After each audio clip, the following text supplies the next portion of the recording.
Hello friends, welcome back to my channel. நாமும் business செய்யலாம். இன்றைக்கி நம்மளோட சேனலில் ஒரு 3 லட்ச ரூபா வருமானம் தரக்கூடிய, மாதம் வருமானம் தரக்கூடிய ஒரு தொழில் பற்றி தான் பார்க்க போகிறோம். இந்த தொழிலை பொறுத்தளவுக்கு ரொம்ப ஒரு சூப்பரான business, long term business.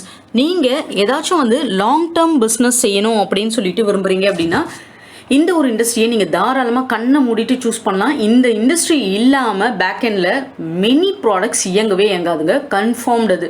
So கேரண்டியான income உங்களுக்கு கிடைக்கும். எய்தர் நீங்கள் ஒரு மேனுஃபேக்சராக இருக்கலாம், ஹோல்சேலராக இருக்கலாம், யாராக வேணால் நீங்கள் இருக்கலாம். நான் இன்றைக்கி உங்களுக்கு 2 இதுவுமே சொல்கிறேன். ஸ்மால் ஸ்கேல் மைக்ரோ லெவலில் பண்ணுற மேனுஃபேக்சரிங்கும் சொல்கிறேன். அதே போல் நீங்கள் ஒரு ஹோல்சேலராக எடுத்து எப்படி இந்த தொழிலை பண்ணுறதும் அப்படின்னு சொல்கிறேன். உங்ககிட்ட ஒரு அளவுக்கு டீசெண்டான இன்வெஸ்ட்மெண்ட்ஸ் இருக்குது, பிஸ்னஸ் லோன்ஸ் அப்ளை பண்ணி என்னால் மேனுஃபேக்சரிங் பண்ண முடியும் அப்படின்னா நீங்கள் பண்ணுங்கள். அப்படி இல்லை, அது சாத்தியம் கிடையாது அப்படின்ற பட்சத்தில் தாராளமாக நீங்கள் ஹோல்சேல்ஸாக எடுத்து இந்த தொழிலை நீங்கள் பண்ணலாம். ஸோ கான்செப்ட்குள்ளே போயிடலாம். இப்போ தான் ஃபர்ஸ்ட் டைம் நம்மளோட சேனலை பார்க்குறீங்க, இன்னும் நீங்கள் சப்ஸ்கிரைப் பண்ணல அப்படின்னா கீழே தெரிய ரெட் கலர் பட்டனை ப்ரெஸ் பண்ணி சப்ஸ்கிரைப் பண்ண மறக்காதீங்க. அப்படியே பக்கத்தில் உள்ள பெல் ஐக்கனை கிளிக் பண்ணிடுங்க. ஸோ தட் நான் போடுற வீடியோஸ் உங்களுக்கு ரெகுலர் அப்டேட்ஸாக கிடச்சிடும். இது என்னன்னு பார்த்தீங்க அப்படின்னா சாக்கு மூட்டை அப்படின்னு சொல்லுவாங்க.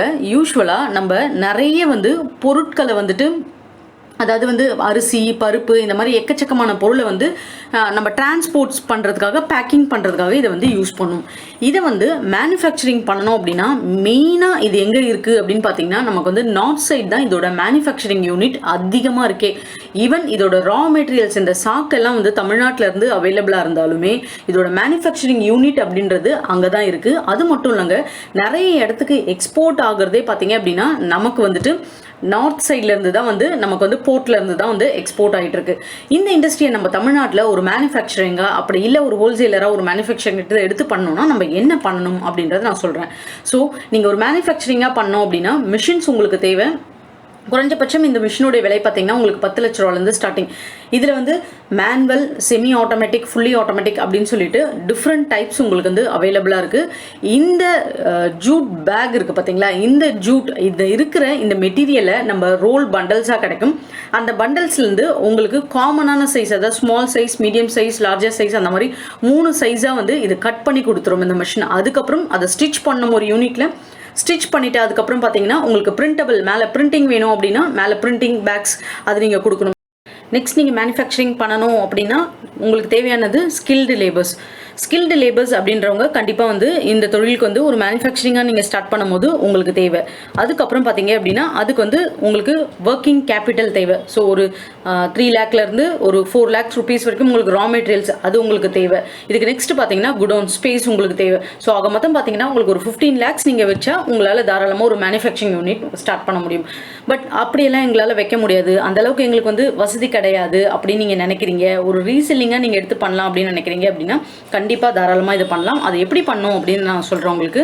இது ஒரு ஹோல்சேலராக நீங்கள் ஒரு மேனுஃபேக்சர் கிட்டேருந்து இந்த ப்ராடக்ட் வாங்குறீங்க அப்படின்ற பட்சத்தில் இன்வெஸ்ட்மெண்ட்ஸ் டோட்டலாக பார்த்தீங்க அப்படின்னா ஒரு 2 லேக் இன்வெஸ்ட்மெண்ட்ஸ் ஓவராலாக நீங்கள் வைக்கிறீங்க அப்படின்னு வச்சுக்கலாம். இந்த ப்ராடக்ட்டுக்கு நான் ஒரு ஹோல்சேலராக சொல்கிறேன்.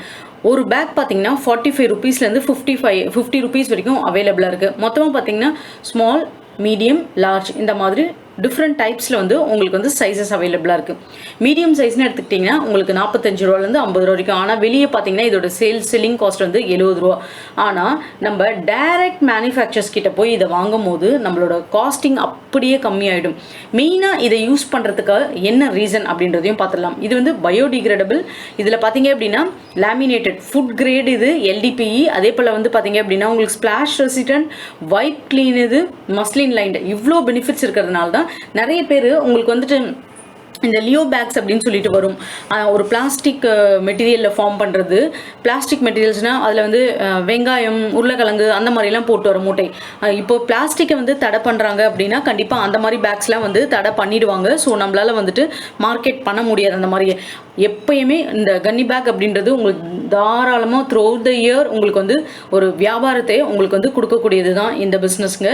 நெக்ஸ்ட் பார்த்தீங்க அப்படின்னா இதில் என்னென்ன டைப்ஸ்லாம் உங்களுக்கு சேல்ஸ் பண்ணலாம் அப்படின்னா சீரியல்ஸ், அதாவது எல்லா விதமான பருப்புகள். அதுக்கப்புறம் பார்த்தீங்க அப்படின்னா உங்களுக்கு நிலக்கடலை பண்ணுறாங்க பார்த்தீங்களா, அந்த இண்டஸ்ட்ரி. அதுக்கு நெக்ஸ்ட்டு பார்த்தீங்கன்னா உங்களுக்கு முந்திரி பண்ணுவாங்க பார்த்தீங்களா, அந்த இண்டஸ்ட்ரி. அதுக்கு அடுத்தது பார்த்தீங்க அப்படின்னா உங்களுக்கு காட்டன்.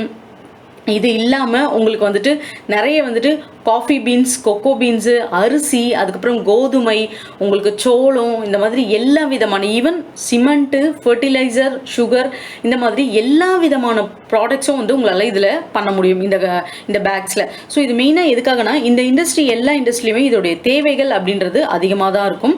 ஸோ ஓவராலாக மிஷினரிஸ்க்கு மட்டும் நம்ம ஒரு 10 லட்ச ரூபா வச்சோம் அப்படின்னா நம்மளால் வந்து மிஷினரிஸ் வந்து எடுத்து இதை வந்து ஒரு தொழிலாக நம்மளால் பண்ண முடியும். ஸோ நம்மளோட ஒர்க்கிங் கேபிட்டல் எல்லாமே சேர்த்து ஒரு 15 lakhs வேணும். ஆனால் இது ஒரு ஹோல்சேலராக நம்ம ஒரு மேனுஃபேக்சர் கிட்டேருந்து வாங்கி பண்ணுறோம் அப்படின்னா 1 to 2 lakh இருந்தாலே போதும், நம்மளால் பண்ண முடியும். எல்லா பிஸ்னஸ்லையுமே அந்த பிஸ்னஸோட ஹைலைட்ஸ் பற்றி நமக்கு தெரிஞ்சிருக்கணும். அப்போ தான் வந்து அந்த தொழிலை நம்ம எடுத்து பண்ணால் அது கரெக்டாக தான் இருக்குமா அப்படின்றத பார்க்கணும். கிட்டத்தட்ட பார்த்தீங்கன்னா மில்லியன்ஸ் ஆஃப் ஜூட் பேக்ஸ் வந்து யூரோப்புக்கு மட்டும் எக்ஸ்போர்ட் ஆகிருக்குங்க. நம்ம ஊரில் இருந்து, அதாவது நம்ம நாட்டில் இருந்து. இது வந்து மைக்ரோ அண்ட் ஸ்மால் என்டர்பிரைசஸ் தான் இதை செய்கிறாங்க. பெரிய பெரிய ஃபேக்ட்ரிஸ் வச்சு அப்படி பண்ணுறவங்க இது கிடையாது. இதை எடுத்துக்கிட்டோம் ஏன்னா மெயினாக லேபர்ஸ் இன்வால்வ் இந்த ஜாபில். ஒரு மிஷினரிஸ் எடுத்து பண்ணுறாங்க அப்படின்னா மிஷின் வந்து நமக்கு கட் பண்ணி தான் கொடுக்கும். ஸோ கட் பண்ணி கொடுக்குற அந்த ப்ராடக்டை நமக்கு ஸ்டிச் பண்ணுறது ஒரு லேபர், அதுக்கப்புறம் பிரிண்டிங் பண்ணுறது ஒரு லேபர். ஸோ இந்த மாதிரி ஸ்மால் ஸ்கேல்லே ஒரு 3 பேரை வச்சு ஒரு 4 பேரை வச்சு ஆப்ரேட் பண்ணுறது தான் இந்த business. So small scale, medium scale, இந்த மாதிரி இடத்துலலாம் பார்த்தீங்க அப்படின்னா இதுக்கு லோன்ஸ், மிஷினரி லோன்ஸே உங்களுக்கு அவைலபிளாக இருக்குது. ஏன்னா இதோட கேட்டகரி வந்து இண்டஸ்ட்ரி அந்த ரேஞ்சில் கேட்டகரி ஆகிறதுனால இது ஒரு பெஸ்ட் ஆல்டர்னேட்டிவ் இது பேப்பர் பேக்ஸ்க்கு, அதாவது பிளாஸ்டிக் பேக்ஸ்க்கு. நெக்ஸ்ட் பார்த்தீங்கன்னா பயோடிகிரேடபிள், அதுக்கப்புறம் டியூரபிலிட்டி நல்லா தாங்கும். உங்களுக்கு வெயிட் எவ்வளோ போட்டாலும் நல்லா தாங்கும். அதில் மென்ஷன் பண்ணியிருக்கிற வெயிட் நம்ம போடுறோம் அப்படின்னா லோ காஸ்ட், நமக்கு பேக்கிங் பண்ணுறதுக்கு ஒரு லோ காஸ்ட்டில் ஸ்ட்ரென்த்தனான ஒரு பேக் கிடைக்குது. ஸோ இதெல்லாம் தான் ரீசன் இந்த ப்ராடக்ட்டை இந்த பிஸ்னஸ் எடுத்து பண்ணுறதுக்கு. ப்ராஃபிட் இப்போது ஒரு 100 kg ஸ்டோரேஜ் பண்ணுற மாதிரி ஒரு பேக் நீங்கள் வாங்குறீங்க அப்படின்னா டைரக்ட் மேனுஃபேக்சர்ஸ் கிட்ட 35 ரூபா உங்களுக்கு வாங்க முடியும். ஸோ எங்கே இது வாங்குறது அப்படின்ற லிங்க் உங்களுக்கு நான் டிஸ்கிரிப்ஷனில் ஷேர் பண்ணுறேன். மார்க்கெட் ப்ரைஸ் பார்த்தீங்கன்னா 90 ரூபா. இந்த பேக் 100 கிலோ ஸ்டோரேஜ் ஆகிற பேக் 90 ரூபா. உங்களுக்கு 50 கிலோ 60 கிலோ அதெல்லாம் ஆகிறது பார்த்தீங்கன்னா 70 ரூபா 75 ரூபா வரும். நீங்கள் தாராளமாக ஹோல்சேலில் 65 ரூபாய்க்கு இதை செல் பண்ணலாம். ஸோ ஹோல்சேலரோட மார்ஜின் 30 ரூபா ஒரு பீஸ்க்கு. ஸோ 1 லட்சம் பேக் நீங்கள் மாதத்துக்கு சேல்ஸ் பண்ணுறீங்க அப்படின்னா உங்களால் 3 லட்ச ரூபா வரைக்கும் earn பண்ண முடியும். டிரான்ஸ்போர்ட், மார்க்கெட்டிங் இதில் நீங்கள் பார்த்துக்கணும். ஸோ ஓவராலாக பார்த்தீங்கன்னா 3 லட்சம், அதாவது 1 லட்சம் பேக் நம்மளால் சேல்ஸ் பண்ண முடியுமா நீங்கள் கேட்பீங்க. ஒரு நாளைக்கு ஒரு ரைஸ் மில்லேருந்து எத்தனை மூட்டை போகுதுன்னு உங்களுக்கு தெரியுங்களா? அதாவது 20 kilo, 25 kilo, 50 kilo, 100 kilo, 150 kilo அப்படின்னு சொல்லிட்டு எத்தனை மூட்டை, 1000 கணக்கான மூட்டைகள் வந்து போகும். அதே மாதிரி தான் ஒரு சுகர் மில்ல, அதே மாதிரி தான் ஒரு கடலை பண்ணுறாங்க பார்த்தீங்களா, அந்த இடத்துல அதே மாதிரி தான் ஒரு பருப்பு. இந்த மாதிரி டிஃப்ரெண்ட் டைப்ஸ் ஆஃப் இண்டஸ்ட்ரீஸில் இருக்கும்போது ஒரு நாளைக்கு 1 டன் 2 டன் அப்படின்னு சேல்ஸ் ஆகிற ப்ராடக்ட்ஸ் இது. அதனால் 1 lakh அப்படின்றது ஈஸியாக மூவ்மெண்ட் ஆகிறது தான் மார்க்கெட்டிங்.